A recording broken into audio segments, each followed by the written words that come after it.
This is Little Caesars Pizza. How can I help you? On July 8, 2003, a Little Caesars cashier in San Jose, California, received the most unusual call. A little girl with a whimpering voice, holding back her tears as she spelled every letter of her address, one by one. I'm sorry? Who is this? Little did they know, she had been kidnapped and her abductor was forcing her to call them. After multiple days of captivity, this had been her only contact with the outside world. He went downstairs, came back upstairs with the pizza and was standing with the pizza box and was staring at me. And he handed me a flyer. And on the flyer was a picture of me, and it said missing. Turned to me, he was like, I have to get rid of you tonight.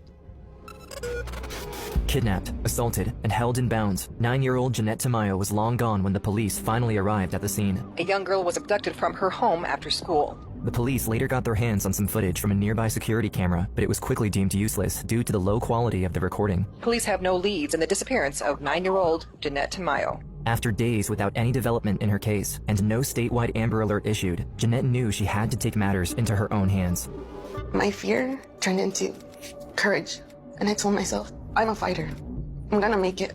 In the thriving city of San Jose, California, in the heart of Silicon Valley, 9-year-old Jeanette Tamayo just got off her school bus and was heading home. Once there, she noticed that the screen door was slightly ajar. She thought that maybe her mother came back from work early and didn't think much of it. Once inside, she went to her room and realized that something was wrong. Her bedroom window had been smashed and there was broken glass everywhere. She immediately took a step back and ran toward the phone to call her mom, but to her dismay, the cable had been cut off. Before she had time to understand what was happening, she heard someone knocking at the door. Jeanette turned around and saw a stranger behind the screen. Scared and confused, she reluctantly opened it. And when he was asking me questions, he was kind of peeking inside, trying to see who was in there. And that started making me feel really uncomfortable, and I started slowly closing the sliding door. I got scared because I felt a really bad vibe from him. And he put his hand in the way, he slid it open, grabbed me, and took me to my brother's room. He threw me on the bed and took off my pants.